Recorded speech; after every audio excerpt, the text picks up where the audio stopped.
accept all kind of bullshit just if the person gives me some kind of appreciation, love, affection, whatever, which is crazy. So basically, you were ready to, trade your self-worth and self-esteem in exchange for a tiny bit of love, Yes, crumbs, breadcrumbs. yeah, breadcrumbs, yes. Hey everyone, today we have Judy again with us, and last time we did not, get to know, every aspect of her life and what she went through. It was, limited to her first husband and, her father. In today's discussion, we are going to talk about her other relationships. I mean, what made her attract those relationships, how she handled her second marriage, and that was also a narcissistic individual. So we are going to talk about all of that, her healing journey, how she's unpacking the different realization that she's having. So yes, I mean, that is going to be the topic of discussion today. So without delay, let me invite Judy. Judy, hi. Thank you so much for joining in.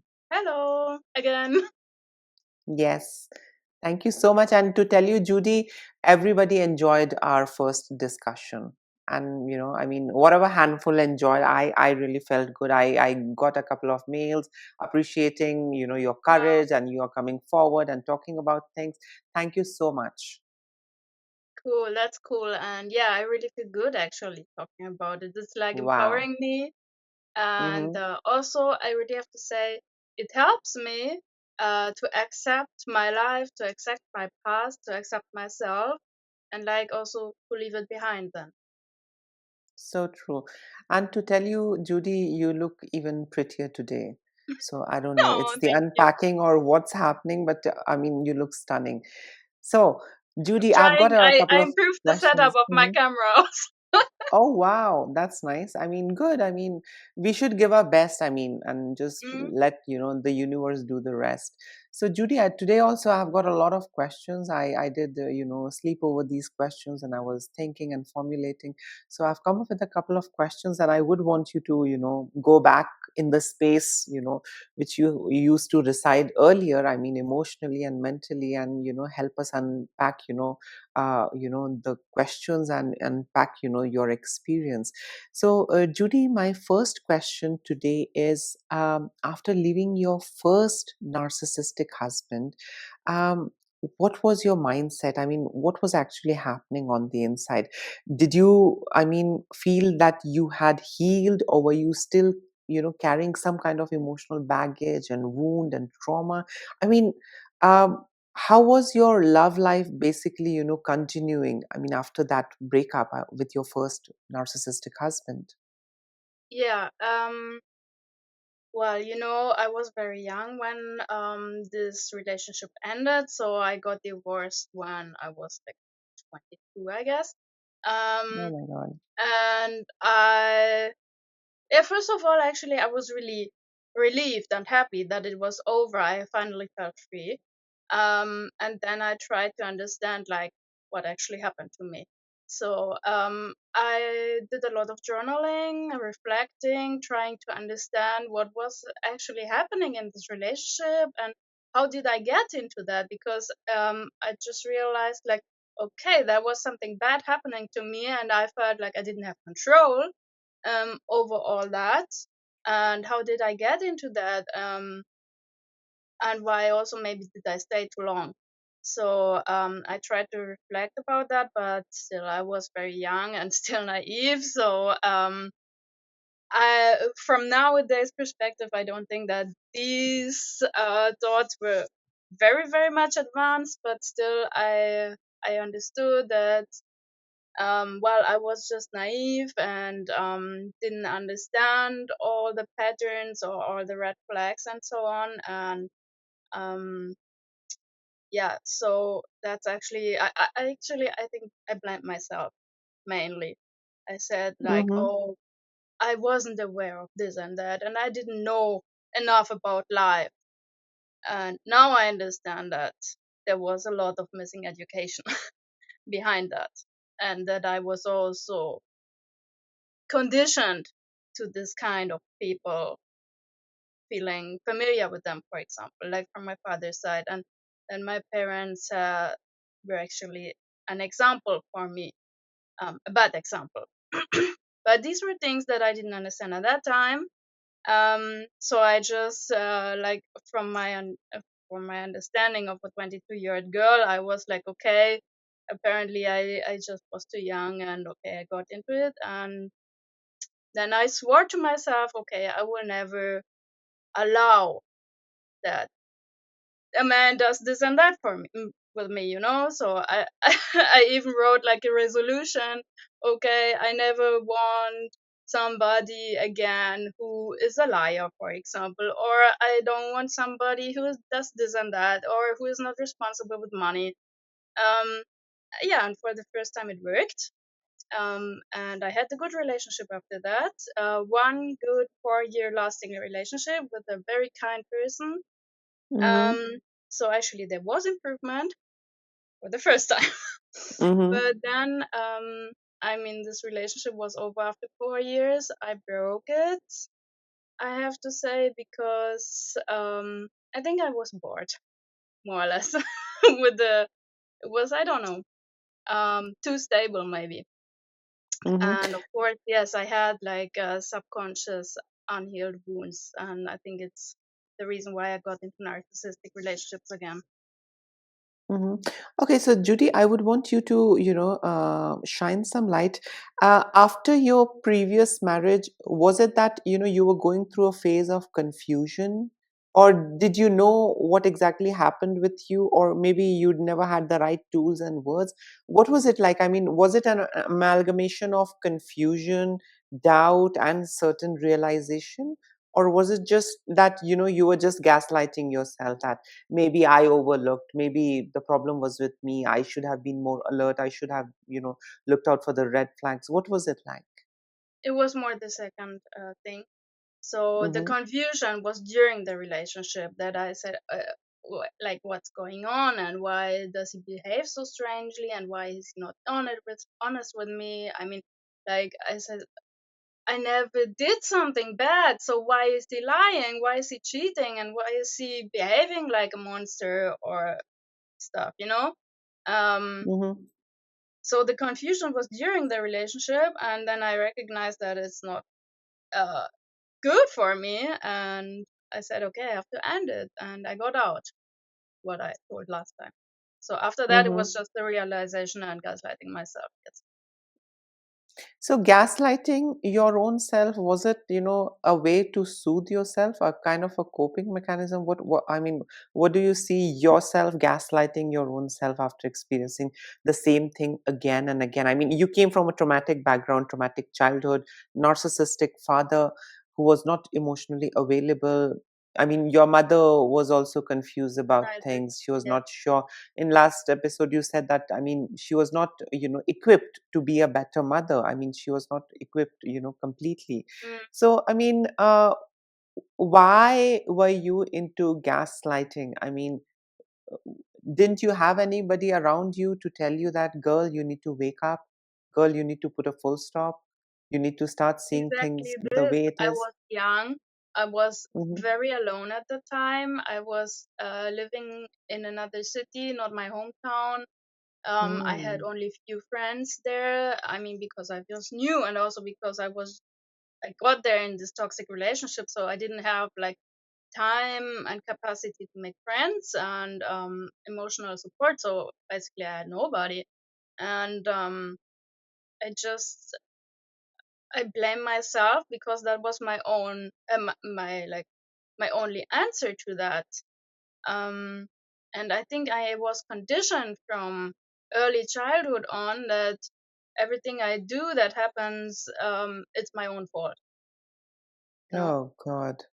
That's, I mean, that's what that's I the understand now. worst thing. I would like to add something over here. In fact, I was also going through a lot of things in the childhood. And in fact, I had, been doing the same thing what you did, gaslighting my own self. Because it was very difficult for me to survive all by myself. I was dependent on my parents. I was pretty young. And, again, cognitive dissonance. I mean, there was something happening with me, but I never wanted to accept it because, again, we love our primary caregiver. And because of all that, I used to, in a way, you can say, soothe myself. I used to tell myself, get into self talk and tell myself that my father mistreated me because he was stressed because of work. My mother mistreated me because she was under influence of someone. So, that's how I used to. But at the core, I knew that they were abusive towards me. They did hurt me and they just don't care about things. Okay, But, well, somewhere or the other, just to live under the same roof, just to make things livable, I think I was lying to my own self that they did this because of something else, external situations, circumstances. They but isn't might that be normal? good. Because you are looking for explanations. Absolutely, We are absolutely. human beings, so we try to understand things. And if you were young, you kind of know everything, so you're just trying to find simple explanations. Um, but at least I mean, I appreciate that you understood that things were not going right. I mean, Hmm. I, as a child, didn't really understand that things were going wrong in my family. I just Wow. said, okay, I hate my parents and that's all. But if somebody asked me, are you living in a bad family? I would say no. Oh, yes. I mean, I used to defend, of course. I used to be the Mm, torch bearer and say, well, my mother is amazing, my daddy is amazing. And, behind closed door, I was treated like a doormat, like shit. And I mm, was like, I mean, I need to defend them. That's my duty. That's the mm, least I can do. I can't make money now. I can't do much for them. This is the least I can do for the sacrifices they have, done for me. And also, I personally feel, Judy, growing up in a narcissistic household, I was, as it is, by default isolated from the outside world. I never, mm, was in good relationship with siblings or other relatives or had any good friend, to tell you honestly.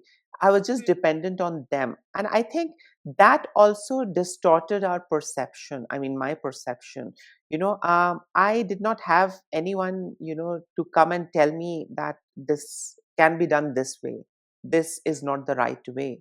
There was no one, who could educate me. There was no one who could tell me, Sarah, what you're feeling or what you're going through, it's absolutely normal and okay. But mm, their entire ecosystem, their flying monkeys, enablers, everyone was like, your parents did so much, and look, you're mm, cursing and cribbing and making excuses and doing this and that. And somewhere or the other, I felt that there's something off. This is not okay. I mean, rather than hearing my side of story, everyone is gaslighting me and shaming me, rather than telling me that I'm sorry what you went through. The only thing that they were telling me was that, don't act so sensitive, come on, you're just being an ungrateful child, selfish child, mean child. And all of that, actually, uh, used to, put me in that shell. I was like, let me not speak about it, because again, I'll be seen as the bad one, I'll be seen as the mm. rotten tomato. So the best thing is, let me, just, suffer in silence, swallow everything, and, just let's, be the peacekeeper. Yeah. You said that you did not have that realization. You somewhere or the other felt that this is how things are, this is how family is, this is Yes, how the yes. world is. I I think mean, because also I saw mhm, other example, like say worse examples, Um, first of all, I mean, my parents are academics. We were having a house.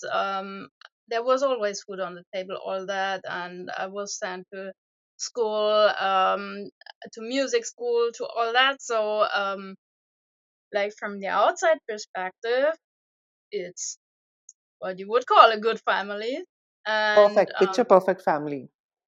yeah, more or less. And Hmm.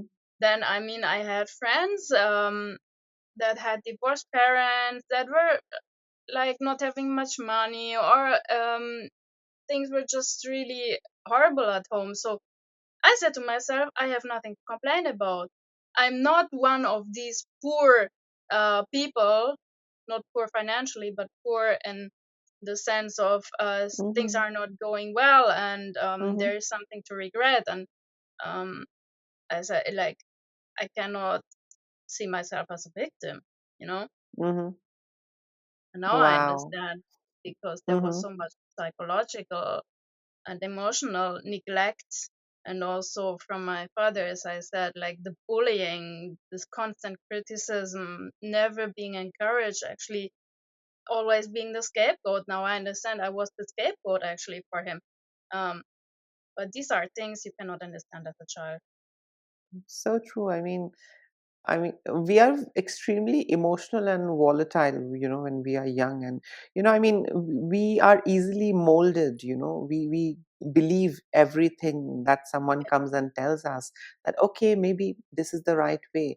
Because our um, the kind of manipulation that we are put through, what narcissistic abuse does is that it, disables you in a lot of way. You tend Yes. to, perceive things in an absolute opposite way, whereas in a healthy child perceive things in a different way. We were Yeah. more tolerant towards abuse. We were like Yes. more into giving second Yeah. chances and third chances. And I Yeah. think that was because we were doing the same thing with our narcissistic parents. Our entire system, our family circus, everyone was just telling us to stay there, be the good one, be the peacekeeper, and that's it. Maintain peace and harmony, and do the best you can for them. Yeah, Yeah. against the bare minimum that they have done. Yeah.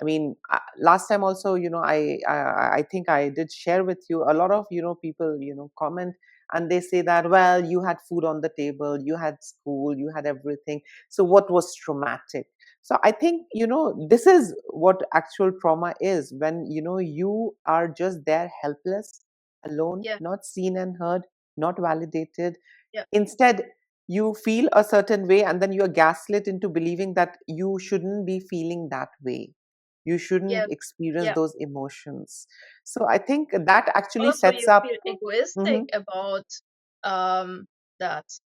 I mean, that was how I was. Like, I'm egoistic to think about my own needs. Actually, I mean, I was also conditioned in a way to always sacrifice myself for everybody and everything, but not for myself. And also, my parents are Christians, so it was always like, um, you have to do everything for the others, and not think about yourself. So basically, love others more than yourself. And also, one more thing I would like to add over here. These narcissistic parents, they train us that our needs are not, important. Yes, And exactly. whenever we talk about our needs, they label us as selfish individuals, and that no kid wants all those negative Hmm. labels. My mom seeing me as selfish, my daddy calling me selfish. No, I'll do everything to Yeah. reverse that.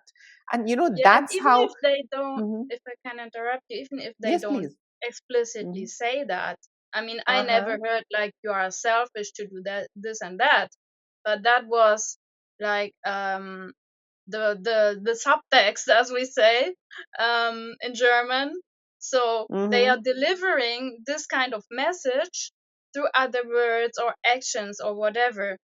Yes. All those cues and actions, and we are processing it. We are processing the way how they want.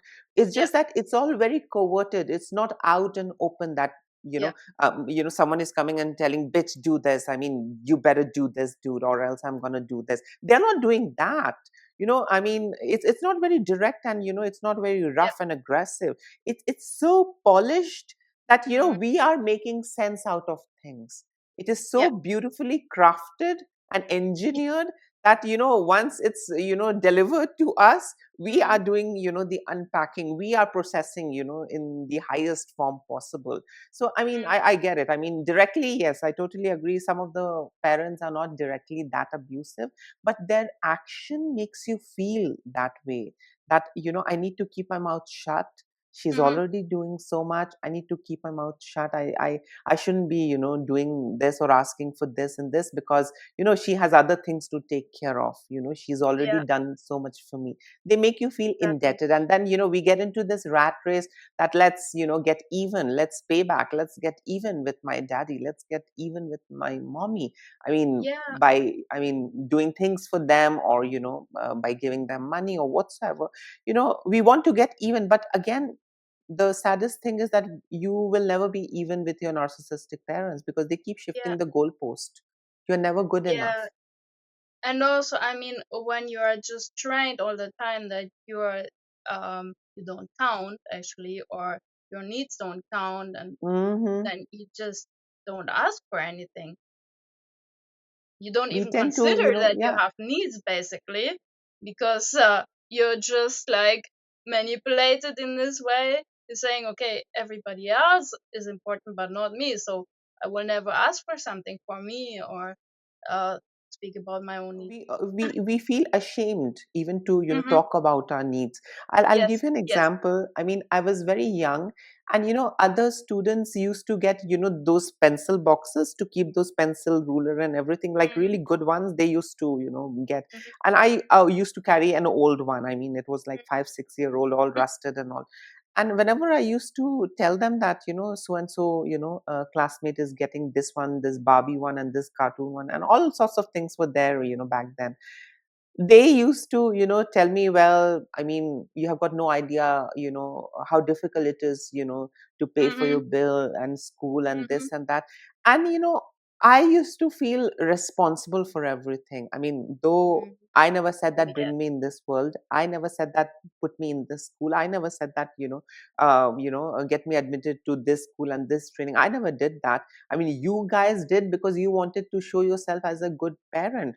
But just by getting a child admitted into a good school, that's not enough. You need to Yeah. coach and guide the child as well, you need to support that child as well, you need to nurture and give the child the things that is needed. So I started believing that they have already done a big favor by putting me into a good English school. Mm-hmm. And I now need to keep my mouth shut, I need to accommodate and shape shift. Even if my shoes are torn, I need to just be quiet, maybe stick it with a glue and go about it. I've got bad stationery or whatsoever, I should not ask them. And trust me, I carried this kind of a mindset in my adulthood also. Long after they were gone and I went no contact, Yeah. I kept prioritizing others and not prioritizing my Yeah. own self. Whether it is with food, clothing, I used to dress shabbily at work. I was like not well dressed at work. And this was that childhood conditioning, that idea and thought that was ingrained in me, that I can manage somehow, it's okay. But let me prioritize the others. I prioritized those who ignored me. I prioritized those who Yeah. disrespected me. I prioritized those who betrayed me. This was the kind of person I was, a couple of years Mm-hmm. back. And Yeah. I think now, when I look back, it was all because, I was actually conditioned and groomed to be this, damaged individual who would just keep giving second chances, who would keep prioritizing Yeah. others, who would keep betraying their own needs, wants and desire, and that's it. So I mean, this was a kind of a carry forward, I would say, from my childhood into my adulthood. And I did waste a lot of money, energy, emotion. Mm. I would like to know, were you also at some point doing things like this, I mean, prioritizing others? And in what ways All were the you time. prioritizing others and betraying your own self? If you could elaborate. All the time. That's how I grew up. I mean, at school, sometimes we had events or whatever, and teachers were asking who would do this or that, and I was always the first one screaming, "Me, me, me! I will do everything," um, because that's how I was educated. And I Hmm. never even thought about, do I have time for it? Do I want to do this? Do I have capacity? Do I have energy to do all that? And I all the time thought, like, why are others not saying yes? You have to say yes. So Wow. I mean, basically, hmm, when I grew up, I was somebody. I am still somebody who helps a lot, who helps others, and um, yeah, now since I'm understanding things better, I stop that a little bit. I think about myself first, like, do I have this capacity? But some years back, I never thought about these things. Never thought I about was myself. also, big time into helping others, but now my, policy is a little different. I only help those who help me. That's it. It's simple. I Oh, mean, that is very otherwise, good. Yes. I'll never go out of my way. I did enough. Trust me, I did Mm, enough. I ruined yeah. myself. I did burn myself out to help others. And somewhere or the other, that child, that wounded child in me wanted to be seen and heard. And that's why the Mm, child was doing all this, going extra mm, mile. But I yeah. mean, I realized that that was stupidity. I was conditioned to be stupid, and that's how I Yes. remained on hook Mm, for long. Judy, I have another question for you. And the question is, talking about your second and, further narcissistic relationships, what were the red flags that you ignored in the beginning, or you were in a habit of ignoring? yes. I'm I developed the habit of ignoring lying. So Oh. that was something that I observed very early on in the relationship with my second husband. And then also in some other relationships. I mean, I don't know if they are all to be labeled narcissists and that stuff, but there were, let's say, several egoistic people who were not treating me well. So we can say that they are something like in the direction of narcissistic behavior. Um, yeah, and there was a lot of dishonesty, and especially with my second husband, I saw it, I understood it, and I found excuses and lived with it basically. um, Even though I had sworn to myself I will not accept this kind of behavior anymore. So now actually I'm surprised by myself that I um, did with that. Um, so there was the lying. What else? Mm,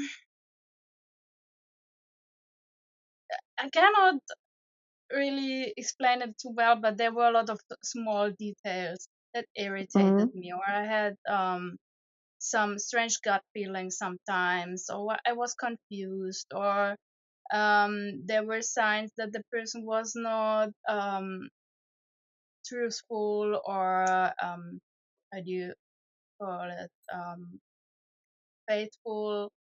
So all this stuff. Basically, I would say that I have the habit of ignoring my doubts, or just accepting um, that I don't trust the person 100%. Mm-hmm. I would like to, ask you, why were you into doubting your own thought, feeling, and emotions? I mean, you had a gut feeling that Mm, there is something off or there's something wrong. So why didn't you act on it? Why didn't you, delve deep and, find, as to what the actual situation was? Why were you into avoiding? Why were you into, just letting it slip by, giving 10,000 chances? Why was it? I mean, were you raised in an environment where you were trained not to hold anyone accountable and responsible? mm, maybe. I think the answer is I was trained to have no self-respect, and I never learned to set boundaries or even to have boundaries. So I accept all kind of bullshit just if the person gives me some kind of appreciation, love, affection, whatever, which is crazy. So basically, you were ready to, trade your self-worth and self-esteem in exchange for a tiny bit of love, Yes, crumbs, breadcrumbs. yeah, breadcrumbs, yes. And I mean, Mm-hmm. um, especially my second husband and also the last person I was together with. I'm now Mm-hmm. single like for 6 months. Mm-hmm. Um, both were like I was crazy for that person, and especially my second husband. It was like this was my dream guy. I mean, I don't know. I think a lot of it was fake, but it was Mm-hmm. like, okay, I just want this person. I need this person. I cannot live Mm. without this person anymore. So I accept everything just if I can be together with that person. So I made myself completely dependent on that relationship. Yeah, that's actually it. Oh my God. Mm, I mean, it talk does about happen. it. Yeah, um, I mean, when you are in love, when you are not getting what you want, and when you feel that you might get something out of someone, I mean, better than the others, I mean, you tend to do things. You tend to, let go of a lot of things. I think Yeah, the biggest culprit over here is hope that things yeah, will, yeah, yeah. end up in my favor, but it Exactly. I mean, doesn't. talking about my second husband, he was so much like future faking and pretending to be someone that I just found amazing. Um, so that I was all the time like eating this hope, like, okay, today he behaves like an asshole, but he promises to be better tomorrow, and we will have an amazing future if only he keeps his promises. And I mean, we had like big plans for our future, and we will do this and this, and projects and business and whatever, create a family. So a lot of dreams for me that were like, okay, this is the life I want. Um, so I said, I need him also to realize this future for me. Um, yeah. So he completely understood how to feed my hopes, how to feed my dreams. So Mm-hmm. that I was just accepting whatever lies and stealing money and emotional abuse just to stay with him. So that is crazy, but that if you when you're so deep inside of this toxic dynamic, uh, you are not very rational. Um, so yeah, I was very much deciding based on my emotions, I guess, and yeah. Absolutely. And one more thing I would like to add over here, when we are being exposed to, perpetrators or abusers who are big time into future faking, um, one common thing that I've observed is that, we fall for, all those fake promises, all those future Hmm. faking. Yeah. And, somewhere or the other, we feel responsible to give them another chance, because if I don't give Hmm. another chance, that future may never happen. So I Yes. need to give him Yeah. another chance, I need to Exactly. give her another chance, because Mm. we buy that version, with all our heart. I mean, that future faking that they are telling us, that fake promises that they are making, we literally fall for it, and we badly want it to be true. And what role do we need to play? We need to Mm-hmm. be the bigger person. Okay, I'll Yes. forgive Yeah. him, I'll forgive her, I'll forgive him. And maybe one day he's going to do it, and Hmm. that's what he has said, and he's going to live up to the promises that he's making. But with time we realize that all of it was lie, we were treated like shit. And we actually did fall for all those lies, and we remained in that relationship hoping that magic and miracle will happen. But in the end, only to realize that the power lies within us. We need to act, we need to get over, we need to Yeah. move on and do Yeah. things for ourselves. No one else is going to come aid and enable and help us. It's only Yeah. us. Others are going to use us, discard us, devalue us, and that's it. I mean, the cycle will go on. So I mean, yes, with future faking, I have seen a lot of clients that I've worked with, them falling for it, that before marriage he said that Mm. he's going to do this, before marriage she said that she's going to do this. And I choose to remain in the relationship, because somewhere or the other I felt that what if it happens, what if it materializes, I'll have a beautiful life, I'll have a beautiful Yeah. house, beautiful family. But I mean, we all realize, in our own unique way, and at our own pace. I mean, it did take a lot of time. One interesting thing I would like to share with you is that, you know, I actually was addicted to, individuals who were into future faking. And it was my way of feeling good. Okay, now big things are Mm. going to happen, now someone is going to come and do this in my life, now someone is going to do this and that. I mean, that was very stupendous and idiotic, but I was conditioned and groomed to hope. And that was something Yeah. which was happening since childhood. And I used to give them another chances. It was like, you never know, if it works out, I might be, Yep. uh, good, housewife. I might be having a good time. You never know. Mm. I'll be here, I'll be there. So, I mean, we are broken to such an extent that we want someone else to come and rescue. And again, this Yeah, is but a also distorted. they, Mhm, I mean, they break us on a daily basis. absolutely. So with time, you just lose everything. You lose your rationality. You lose your sanity. Confidence to And do things independently, most yeah, importantly. yeah. And I mean, what We think happened we to cannot me? I function also, without them.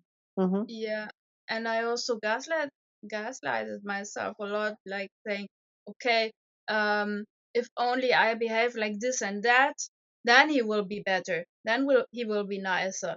It's because I have these and these whatever character traits that he doesn't like, and that's why he is cheating on me, for example.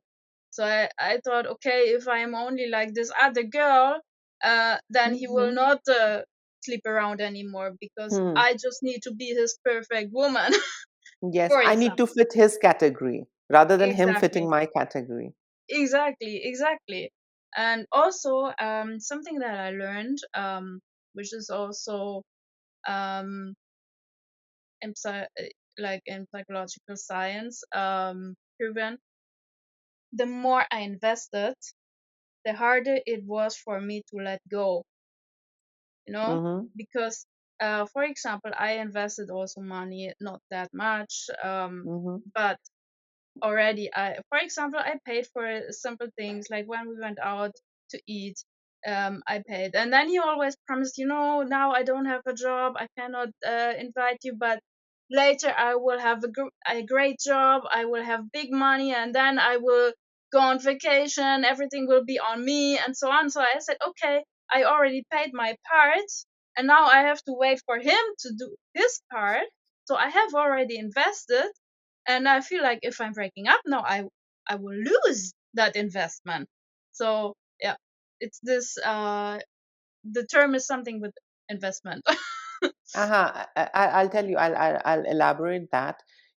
Because growing up, we never had healthy role models. So, Yeah, we were exposed to all transactional relationships, and as a result of which we thought that if I am putting in all the effort and energy, money, emotion, I need to give time as well. Only then it will mature, ripe, and then I'll be able to harvest. Again, it's the kind of grooming that we are put through by our narcissistic parents, hmm, society, our circle. And even though somewhere or the other we know that we are not going to get any return out of it, but still we wait and hope. What if? And that is something that actually eats away our time, energy, and emotion. That yeah, hope, that is a double-edged sword. Hope. And I have seen a lot of these individuals in our society. Whenever you go out there and talk about your toxic relationship, they are not going to tell you to seek help or to reach out yeah. to professionals. Instead, they are going to tell you, well, give him another chance, it's okay, so Oh what, yes. men do that. Mm, It's okay. So what? She might be angry. Give her another chance. Why mm, can't we hold people accountable? Why can't we let them, taste, the taste of, the consequences of their action? yeah, Why does everyone shield narcissistic and toxic individuals from tasting, the absolutely. consequences? Why everyone protects? But that's how things and system is. I mean, patriarchy is there. I mean, uh, men do get an upper hand. I don't say that men don't suffer. Definitely men do suffer as well. They have their own shortcomings and challenges, but system is designed in such a way that um, Women apart have to from give men, more. nobody gets that priority. Nobody gets that kind of attention. It's only the man. He's And rewarded, he privilege. gets the attention. And of course, privileged. Yes, I mean, true. And one more thing I would like to add over here is that when we are having unhealthy role models, like in your case your narcissistic father, in my case my narcissistic father, I somewhere felt that that tough love thing, it's a real thing. It's in every man. I was like, I need to, tolerate that because men are like this. But no, I have seen amazing men. I mean, my current husband, he's amazing. He's so sweet. He's good. He's not crazy. So, they make you believe that this is the only version available. No, there are other versions available as well. Men can be soft as well. Men can be, good as well. I mean, not every man is bad, not every man is toxic. So, they project an image that, this is the hallmark, this is the standard, this is the normal. Mm, A little toxic, abusive, sleeping around, lying, controlling, extorting things out of you, hitting you, being abusive. This is what, a raunchy man is. This is what a macho man is. So for a woman, this is the ideal version. Yeah. And all that ideal things are all abused, concealed as, masculinity and this and that. But I mean, and I mean, people do fall for it. People are like, okay, this is the ideal version, so I need to tolerate and bear with it, and then I'll mhm, harvest fruits. But I mean, when it comes to harvesting, we just are treated like shit. I mean, we never, are treated right. So, we yeah. just keep waiting and we keep wasting our time. Our dependence on them increases. Our self worth, it just vanishes. It just, Mm, vanishes in thin air. Our self esteem, goes for a flying F. We are not ourselves. And that is the time when I have seen a lot of survivors and victims engaging into shape shifting. They start shape mhm. shifting. Okay, don't leave me, don't leave me. I'll change. Oh yeah. No, no, you don't need to go ahead and marry anyone. I'm going to do every fucking thing. That's I'm going to do exactly what I everything. said to him. Like, just tell me what you want, it will be everything for you. So Yeah. I mean, I'll crazy. shapeshift. Yeah. I mean, Yeah, imagine, I mean, you're tolerating that. And, yeah, in a way, you are, going ahead and telling him that I'm ready for more. Please give me more. yeah. But in the end, I Subconsciously, mean, that you is what just we are lose doing. yourself. You give up yourself, you Absolutely. sacrifice yourself, and then you are just a piece of shit. And of course, then they can say, "Oh, you're a piece of shit. I'm not interested anymore." Yes, I mean that's the plot twist. I mean that I have seen that they are going to crush you, they are going to treat you like shit, and when you are totally distorted in the head, then they are going to do the final discard. Well, you had always been like this. You never listened to me. You never changed.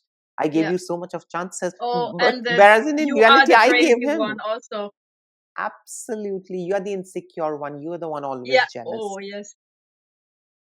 I mean, that's how things are, when we, look at narcissistic families, narcissistic relationships. Mm. I would also like to ask you, Judy, at what point in your second marriage did you realize that, your husband, I mean, whom you were assuming that he's a good man, he's my prince Mm. charming, to be a Oh, me narcissist, a too. toxic Yeah. individual. And how was it, similar or different, from your first marriage? Were there, like a heaven and hell difference? I mean, absolutely, different things.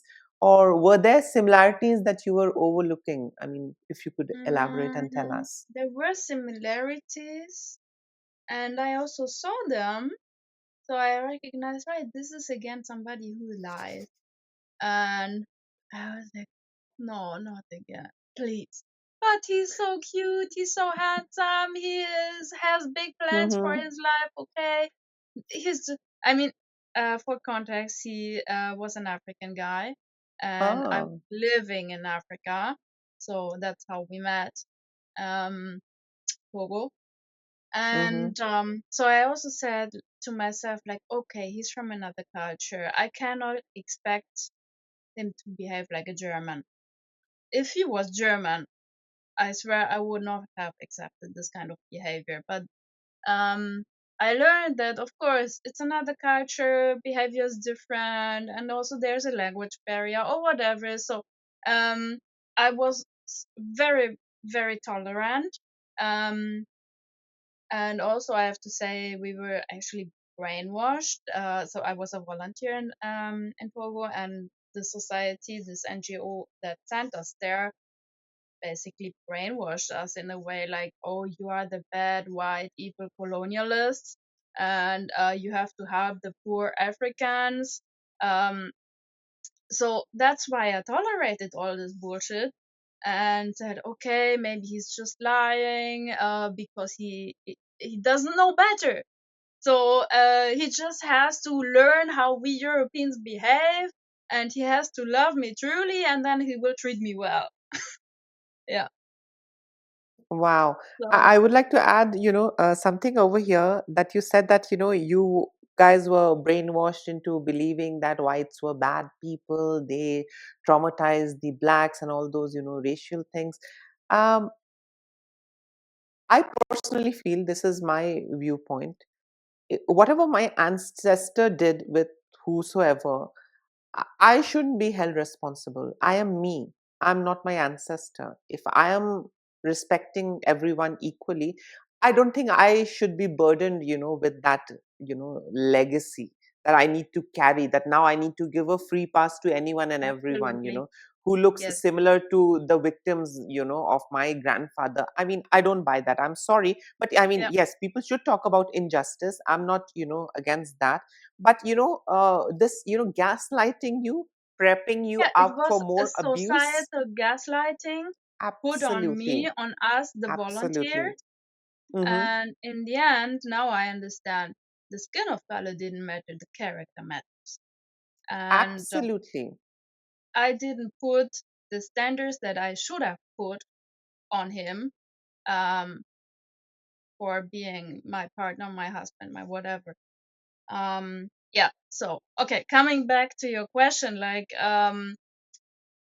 when did I realize he was a narcissist? I Yes. think that was a slow realization, actually. I mean, I saw the lying in the beginning, and as I explained, I found excuses, and he also, of course, found excuses. I understood that he was not so faithful, or that there was something like flirting with other girls, and then he said he gaslit me again, saying, "Yeah, but you also said that, like, you understand why people are polygamous, and so we never had this talk, you know we were just discussing when we had our first dates, like we were discussing about everything, about the world, about life."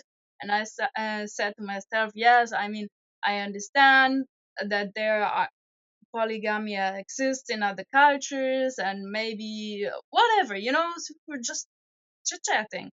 And so then he said, yeah, but you said that you would accept polygamy. So how can you now judge me for being, for flirting with another girl, or for kissing another woman, and so on? So he just said, you wanted that. You said that you want this open relationship, but I never said that. So yeah, but all that context, I just accepted a lot of stuff that I shouldn't have accepted. And yeah, that's how it just escalated more and more to go into deep shit. So So it basically, was. whenever you were holding him accountable for being Mm, flirtatious or not being loyal to you, he used to, put forth some weird theory that, I mean, yep. you had signed up for this, men are like this. I mean, this is our nature. And I mean, you had signed up for this. So now why back Hmm. out? I mean, why having a disagreement? And that's again a very classic narcissistic trait where they feel that they are infallible, rules don't Hmm. apply to them, and Yeah, they don't need to take accountability and responsibility for their action. I am me. exactly. No, I can he do blames anything and me. get away. He says that's what you wanted from me. you know Wow. which is wrong, but that's the gaslighting. He just Absolutely. and in the end of the day, I'm like, did I really say that? So this is how they destroy your brain, actually, your rationality, your sanity. Because in the end of the day, you question yourself, like you don't remember anymore, what did I say or what. And then, of course, it's their advantage to say, yeah, you don't even remember what you said, so how can you Oh, blame me of yes. this and that? Absolutely. One more thing, I would like to add over here is that, when we are going through, that kind of a situation, we start, going back, and we start thinking about things that we have said or done. Did he interpret this word as Mm-hmm. this, or did he interpret my this You action as this? And overanalyze. again, yeah, I mean, we start over analyzing, we start scanning every detail, and it's Yeah. basically to understand what went wrong, what did I do Mm-hmm. wrong that gave an impression that I'm Yeah. tolerant and I'm okay with this shit. Yes. So I mean, Yeah. this is how it pans out. These narcissists are going to abuse you, exploit you. When you hold them accountable, they're going to gaslight you in such a way that whole day you are thinking and doubting your own self. Maybe I must have given some hint. Mm-hmm. Maybe I must have said something. That's why he did. Yeah. Again, you are trapped Yeah. in the same cycle. You're not gathering that courage to come out of that relationship, walk out of that relationship. Instead, again, let me give another chance. I've already spent Yeah. 2 years. Let me give him another year. Maybe Yeah. after a child, things will be better. Maybe if I'll earn more Yeah. money, things will be better. Maybe once Exactly. he gets a job, things will be better. And Or, I or mean, you're maybe, or also. maybe, the classic one. Let me give you this. The Mm-hmm. classic one. One fine day, he will understand my worth. Oh yeah. Yeah. Yeah. Definitely. Now, Guilty I of mean, my that. sacrifices won't go in vain. My Mm-hmm. sacrifices will be, talked about, and it will be, I think that identified. was And how yeah, I survived that relationship. I had just told me one day he will understand how good I am, how amazing I am, and he will understand and respect me. No, he and never he'll did. be transformed. He'll become an Hmm. angelic being, and things Yeah. will be fine. Mhm. Mhm. But only to realize that things became more toxic and dysfunctional, more Yeah. nasty. Yeah. I mean, I think there is also this kind of um not wanting to be realistic. I mean, I always told myself like, oh, if he is behaving bad, whatever, lying, cheating, whatever, Mm-hmm. it's not his true self.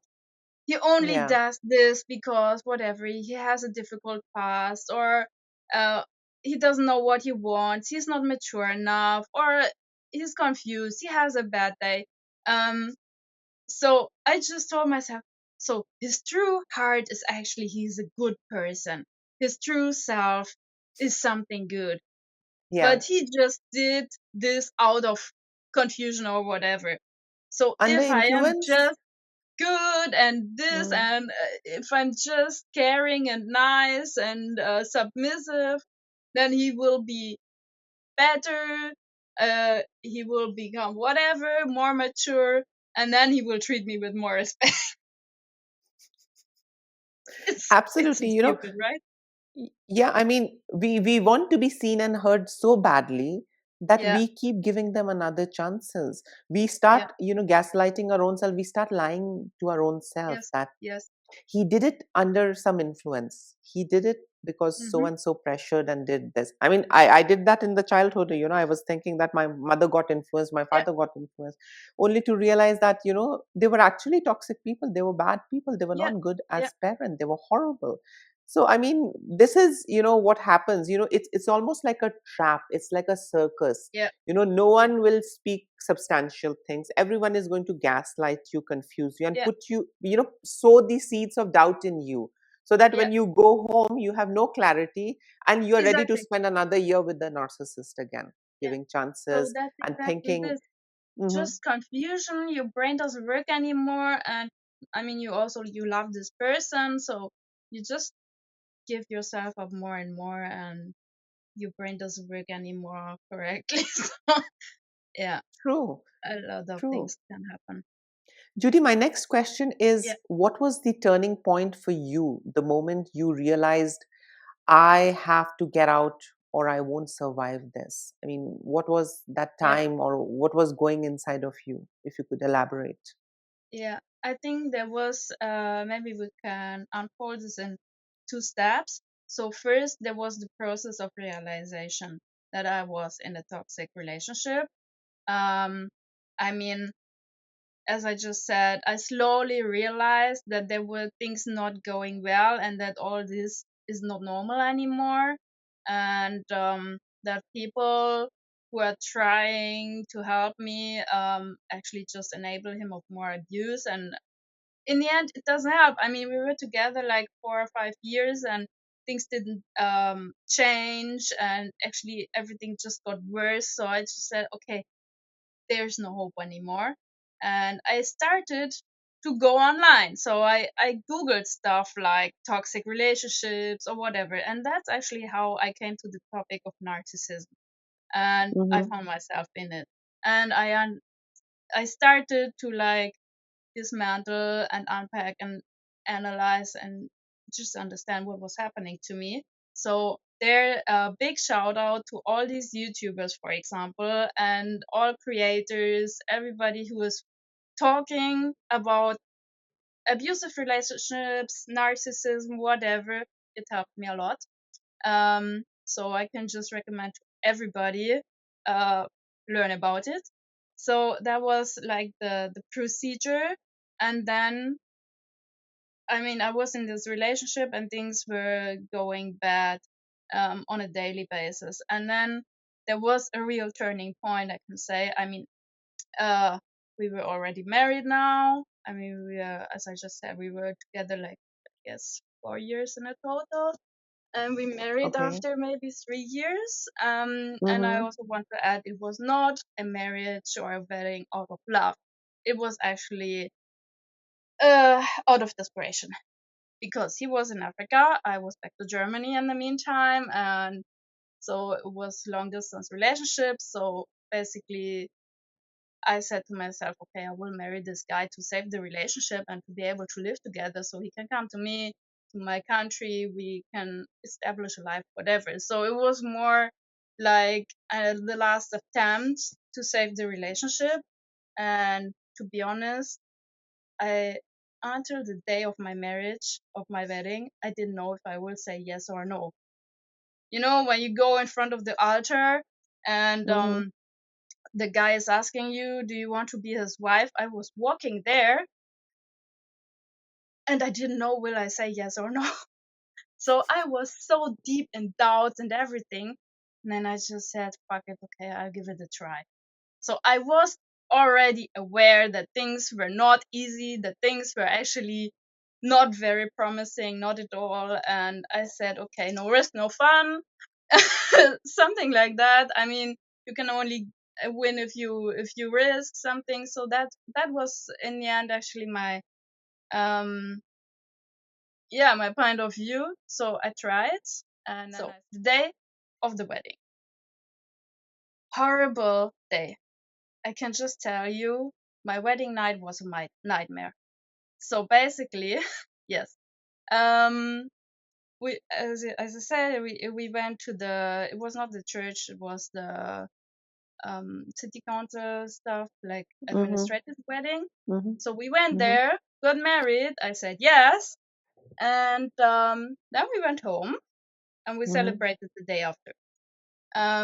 So that was actually more like a small wedding, only for us two, some friends, a family, and so we went home. We visited some friends. Um,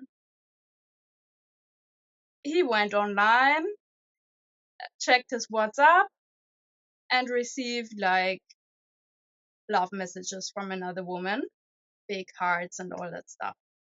I Oh tell you, God. 2 hours after our wedding, he told me that he has a girlfriend. So Oh, what? that is the yes, 2 hours after marriage, he said that he has a girlfriend? yes, How fucked up can a person be? yeah. Oh God. I'm So so I sorry. saw I this mean, message, mm-hmm. because I was sitting next to him and I saw that he is receiving these kinds of cards and emojis on WhatsApp, and I was like, okay, who is sending you this big heart? And I Mm-hmm. was actually saying it like in a funny way, like, oh, who is sending you this kind of love message? And he says, my wife. What? Yes, So you were the second one? that I don't know, to be honest. Oh Um, God. So, I mean, Africans, they have this kind of slang to call your girlfriend your wife. So maybe it was that. And I said, like, your wife, how? I mean, I was his wife. We were just married like 2 hours ago. And then he said, yeah, Okay. but you know her. I told you about her. I mean, 10 months ago, he had mentioned that there was a girl, and there were so many things in between. We had broken up, we had got together. So I didn't know that this girl still existed. And now he says, yeah, but we're meeting on a regular basis, and I know her children and all that. So she's my girlfriend. I'm And then why crazy. did he marry? What did he say? Because he loves me, he wants to spend his life with me, and she's just for. Oh my God. Yep. I mean, these guys are real sick, Yeah. individuals. I mean, I think maybe he must be seeing, something in you. He must be, planning to harvest some kind of supply out of you. Maybe Visa. a residency, visa, yes, citizenship, So money. in the I mean, end, he was a visa prostitute, to be honest. oh God, yeah. I mean, that's the right word, visa prostitute. I mean, I see a lot of these visa prostitutes marrying anyone and everyone, and then they get the visa. I think I see one of these series and shows. I think in America. I mean, Yeah. 90 Day Bride or something like that. I don't remember. I Yeah, might these be kind of wrong. shows also Yeah, exist in Great Britain. yes. And Yes. I mean, it's almost like, prostitution on air, I Yeah, mean, under the it's guise of prostitution marriage. in the end. Yeah, I mean, I mean, they are sleeping with us, let's say with me, white woman, to get this kind of papers. absolutely. And I mean, I've got no So words. I they mean, are I playing I with feel our bad. heart. They are Yeah, I mean, pretending a whole you know, relationship. to tell you, I know of one such case where the guy was young. He was an Indian guy, and he was madly in love with the 60-year-old woman, American, and he was 20. And then somehow he Hmm. got her on hook, and she was also lonely. She was married, and she got divorced, and she was lonely, had a daughter, she was grown up. And then this guy got married to her, and got the visa and everything, in 5 years time. And then the guy tells this woman that my mother is not happy with our relationship, so I need to Hmm. go back and marry the girl of her choice. i Hmm. mean what kind of a new law is this? I mean, you should have asked your mother then, rather than going ahead and settling with a Crazy. 60-year-old woman. I Yeah. mean, if she was that old, why did you extort money? Why did you use her, to get your Yeah. citizenship and other Yeah. things? That means you're just a prostitute, you and your mother. I mean, your mother is just pimping you out. You guys Yeah. are just into business, that's it. So I Yeah. mean, and this woman was broken, and her daughter came, and then she filed for divorce, and then she did get him deported also. So that guy did not win in the end. He Yeah. was deported back, and I mean, that was horrible. And then he tried coming back to this woman again. He said that now my mother is ready, because of course that citizenship was under jeopardy. Oh my So God. then he was again a shapeshifter shamelessly. He's again reaching out, and they're covering it on camera, all Yeah. of these things. And then he's saying that now my mother has agreed, now I can have a family with you.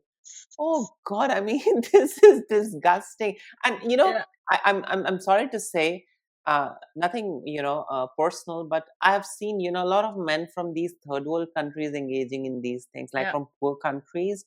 They're Yeah. like Me too. literally selling themselves, and these are the same men who throw labels at women. Oh, she's a bitch. Oh, she's a gold digger. Hmm. Oh, she's a slut. Hmm.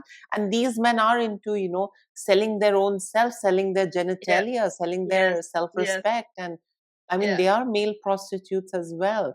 But I mean, how would they fuel and feed their ego? By telling someone else, oh, she's a hooker, she's bad, Yeah. she's a slut. But I mean, whereas in you are a man slut as well. You're Yeah. no different. You're Yeah. worse. And I mean, I just want to add, I had Hmm. this doubt as of the beginning of the relationship, but then With the there African was guy. this, yeah, but then there was Hmm. also this whole like army of enablers and flying monkeys, all his Ah, yes. friends, his family, even my friends from there, my neighbors told me, "Oh my God, this guy is so much in love with you. You don't have to doubt. He's just like a man, as other men. Men are like this. They are not faithful. They are liars. But yeah, he still loves you from the bottom of his heart. Oh, he's just so much in love with you." So people knew who he was and what he was after, and they still told me, "Oh my God, he really loves you." Crazy. So, I mean, back to the question. That was the Yes. first turning point. I Mm-hmm. mean, shortly after the wedding, I mean, I spent my wedding night crying in my bed I'm so and sorry. Mm-hmm. wondering if I should just like rip off the the wedding certificate. And Mm-hmm. so this were very difficult, and we tried to talk about it, and then he said, "Oh, I thought you were okay with it, but if you're not okay, I will break up with her." So finally, he told me something that he was breaking up, and I already didn't believe anymore. So that was, I think, from there on, everything was breaking apart, also inside of me. Um, so that was my almost the last like loss of trust towards him, because I mean there were breakups in the past already, and he had changed. So then finally I said to myself, like, okay, he did not change in the end. He just pretended. Mm-hmm. So I Mm-hmm. started to understand all that, and I went into my another phase of depression, not the first one actually. Um, so that was that, and I was, well, to be honest, I was at the point of taking my life, because I was so desperate. And well, God. then I said to myself, okay, I can now kill myself, and then maybe he will understand how much he means to me, or I just get therapy. So I searched for therapy, started therapy, and then the next incident was really the final turning point. Now I'm talking about, he got his visa, Mm. um, and he was planning to come to join me in Germany. And this was like now 5 months or something after the wedding. And then there was again some stupid uh, conflict. I mean, Mm-hmm. something that escalated. He was actually something like publishing stupid WhatsApp status, something about insulting women, or I found it insulting. Mm-hmm. Um, so I talked to him and I said I don't like it. And so this escalated completely until he called me a racist and whatever, and publishing again on his WhatsApp status that I am a racist. I, Oh his God. wife. So Publicly shaming you. yes, he was publicly shaming me, and that was smear campaign. So I said to myself, like, what the fuck? I mean, this was a moment I was so shocked, and I really began feel pure fear. So I started to shiver and everything, and my blood pressure was like 1,000, and I had pure panic, and I said to myself, like, this is my husband, and he is coming to join me in some weeks. I'm not safe with this person. He's now Mm. publicly insulting me in front of his friends. He's shaming me. He's insulting me. Like, actually, he's my husband. He should be there to be loyal to me, to protect me, to care about me. But what does he do? He puts me in, let's say, like in the front of the newspaper. Look at this racist, which is, so I just felt like panic and yeah, complete chaos. And that was really the moment that I talked to myself. I said, no, I'm not secure with this man. I'm in danger, and I have to get out of this. So I really remember this moment. Like, I read this kind of status that he posted.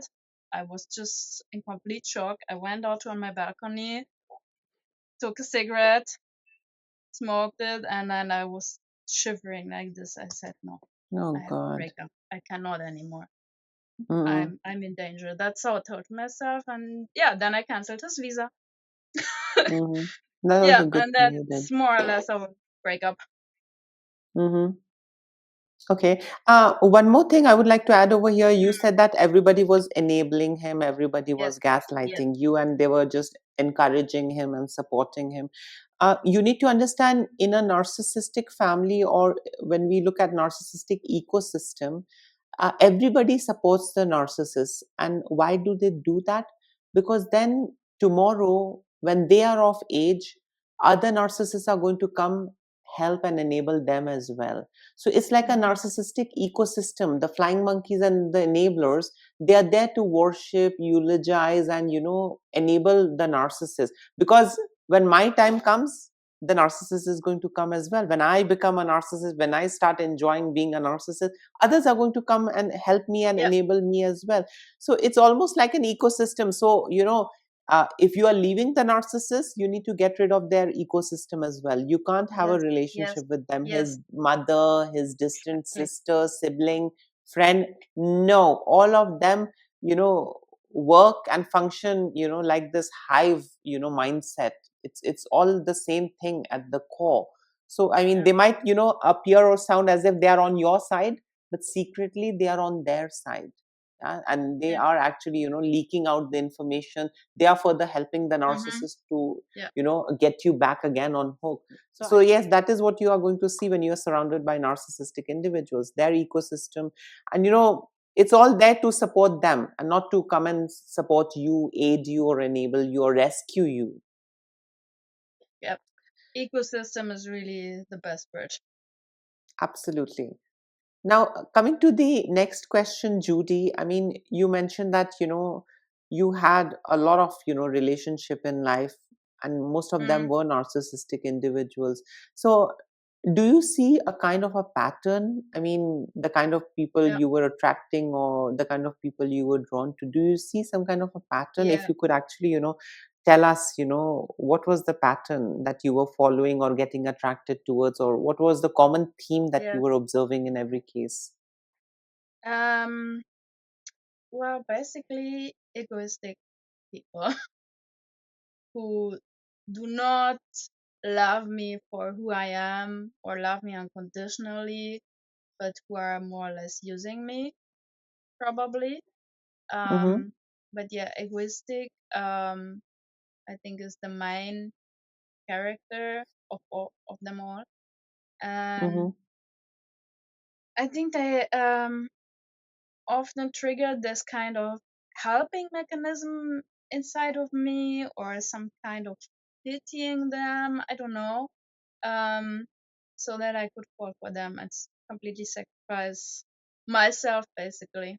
So, Judy, looking back, were there any emotional needs or, unresolved wounds from your childhood that narcissistic partners seemed to exploit? I mean, if you could, shine some light on that. Yeah, I mean, definitely there are. I'm still learning about it, so I cannot give you the full answer. Mm-hmm. Um, and that's why I'm in therapy. But Mm-hmm.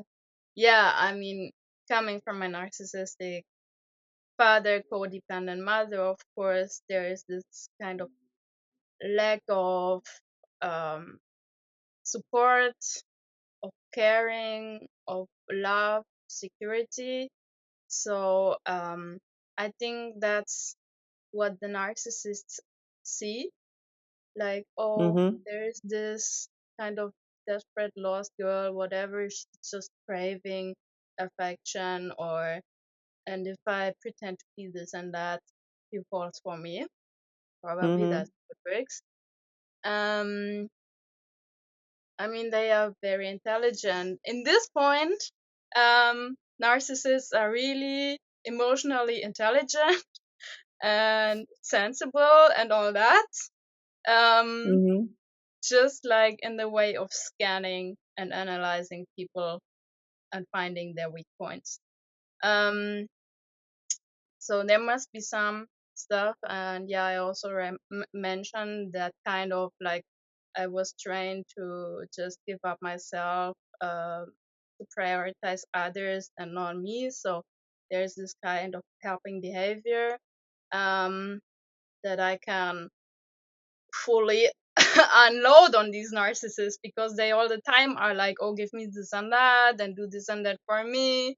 Oh, and I'm the poor victim of everything. So, oh, just be there for me and help me and encourage me. And I need your love. I need your whatever, your money. um. So yeah, I guess I'm try. Oh, I tried, because it's not me anymore. I'm finally healing. But yeah, my past self was like probably trying to find something in these relationships, like appreciation or recognition, maybe. Yeah, almost. Validation was something that you were Yes, looking validation, for. probably. Mm-hmm. Mm-hmm. But I never got it. So that's why I said Mm-hmm. I almost was on the edge of killing myself, because I did not get what I needed. It just Absolutely. was fucked up completely. Absolutely. When we are not loved, when we are not seen and heard, we start looking out for those things from the others, any random Tom, Dick, Harry stranger. And that is the time, when we invite trouble, we get into trouble. Yeah, Because we were never trained to expect, the right things, from right people. We were always yeah, trained, to expect, the wrong things from wrong people. And yeah. that, goes back into our childhood. So as a result of which, we keep expecting, things from those individuals who are built Mm, and designed differently, who are yes. incapable of giving you that at all. Mm. We keep looking out for love from individuals, who are raised in loveless, family, You're who incapable of doesn't that. have the capacity to love. They lack Yeah. empathy. And that's how, our time, energy, money, emotion gets wasted. And to the point that you Yeah. mentioned, that these narcissists are emotionally intelligent. I personally think they are not intelligent. They are emotionally manipulative individuals. Yeah. I mean, it won't be justice, to use this word emotionally intelligent. They are smart, sly, and they are manipulative. They will use anything and everything that they can get hold of. They'll shapeshift, they'll start masking, they will do a lot of things, Yeah. to get things out of you, Yeah. and you will not even I'm not realize. saying that Mhm. they are emotionally intelligent Yeah, in a I mature understand. and Mm, empathic kind of way. It's because I understand. they don't Hmm. have emotions, so they Hmm. scan you only from Yes. this transactional point of view. So Yes. they have a very like sharp and objective kind of scanning and analyzing. um so like normal people feel something, and are not these kind of looking for where can I benefit from this person. So that's why they are able to do it.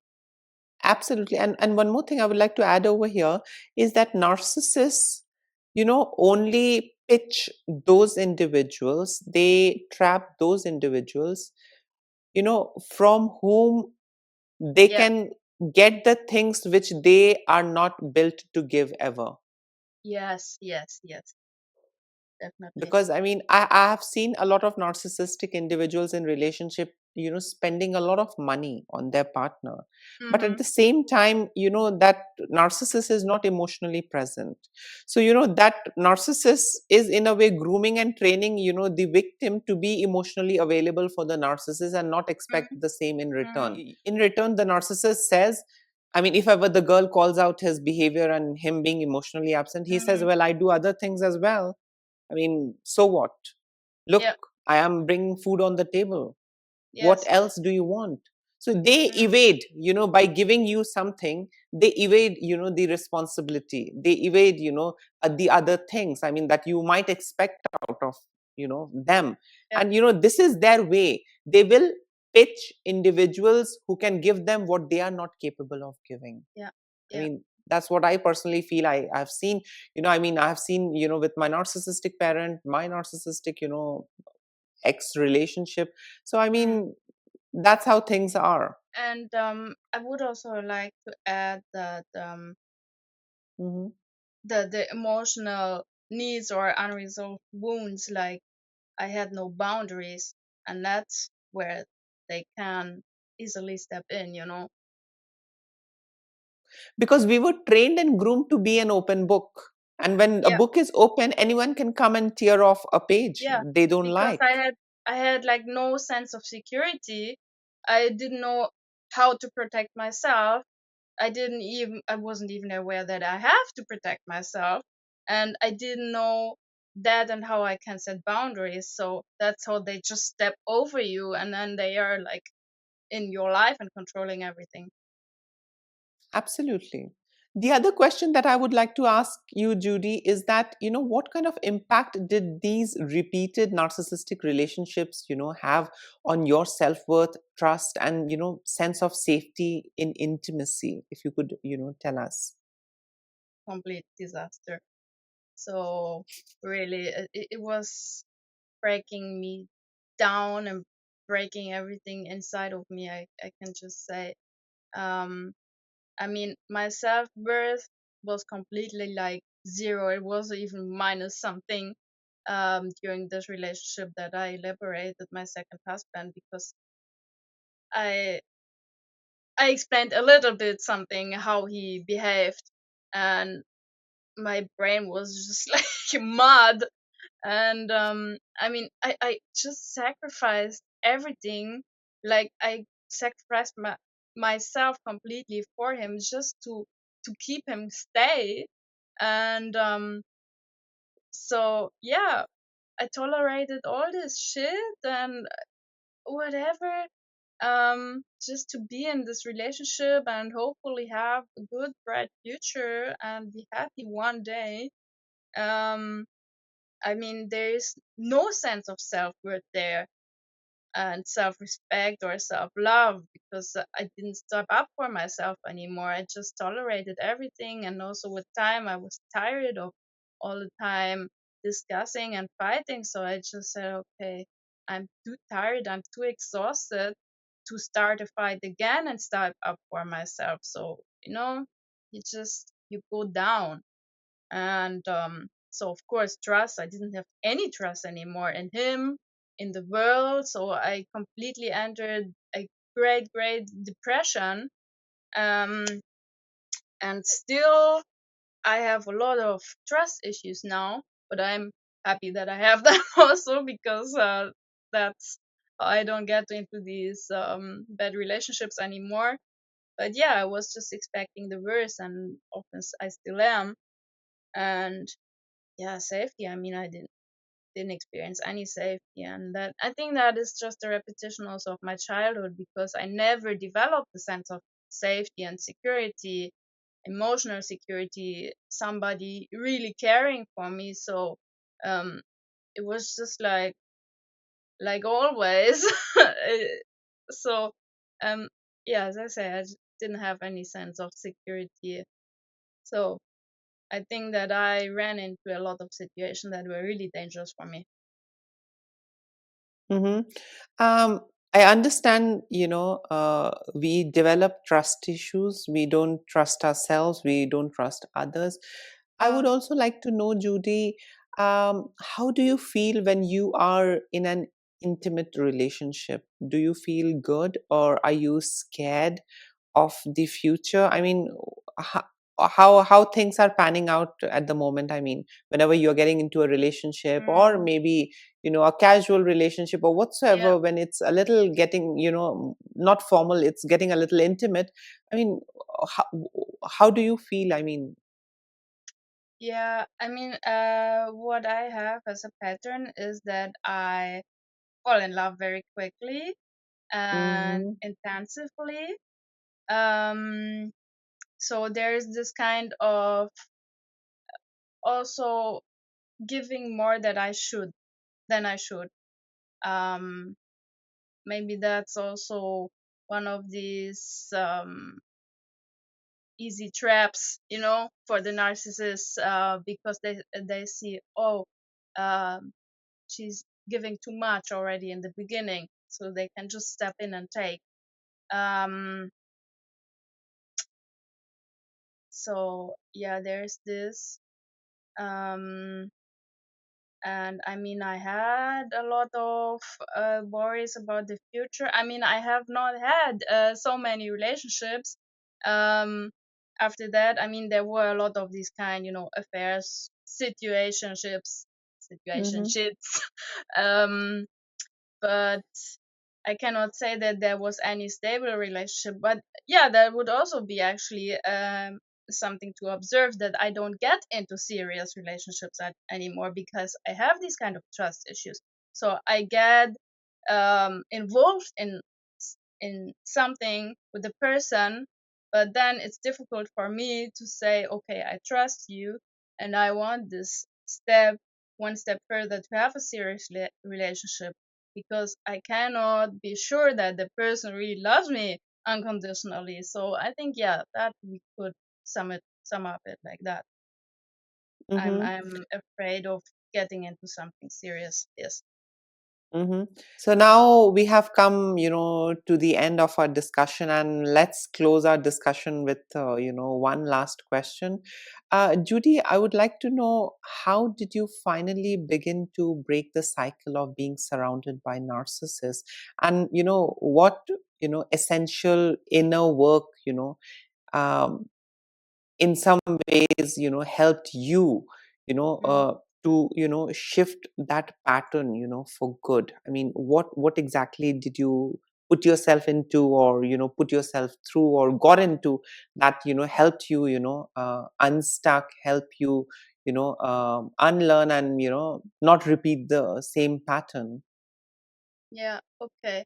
Well, this contains a lot of details. Mm-hmm. I can sum it up by becoming aware of everything, of myself, of patterns, Mm-hmm. of reasons. So I got into therapy, for example, which is really, really helpful. Um, I'm educating myself on all this stuff, including toxic relationships, narcissistic behavior. Um, yeah, and very important topics for me are security, boundaries, like developing a sense of security, that I have to protect myself, for example. And how can I protect myself? Setting boundaries, saying no, um, and prioritizing myself in the end. Yeah, it's actually, I try and I learn, and I'm getting better at putting myself first. This may seem and sound egoistic first when you are this kind of person, but now I'm quite advanced, and I can say it's not egoistic. Um, it's the first condition actually to live. Yeah, so Mm-hmm. we can speak about that in the next episode on healing. Finally, something positive to report about. Absolutely, absolutely. Um, I'm sure, the viewers are also, enjoying all of these discussion, because there's a lot of unpacking, happening. mm, And, this is our bit. This is the small bit that we can do, for to help the others. I mean, we can't, help them, I mean, a lot of viewers are in, every corner of the world. We can't go there and help them. This is our bit, to, help them and support them. And this is our bit to give out. I mean, we were also helped, I mean, at some point, by some mm, stranger. So why not just do the same thing, and let things unfold in its own unique way. So yes, this was it, Judy. Thank you so much, and I'm looking forward to see you again me on the too. next episode, where we will be covering about your healing journey, and we'll try and answer some more interesting questions. So yes, thank you so much, Judy, for joining in today. Yeah, cool. Thanks to you, Sarah. Again, I enjoy being here, and it's very nice talking to you. And also, hello to all our audience.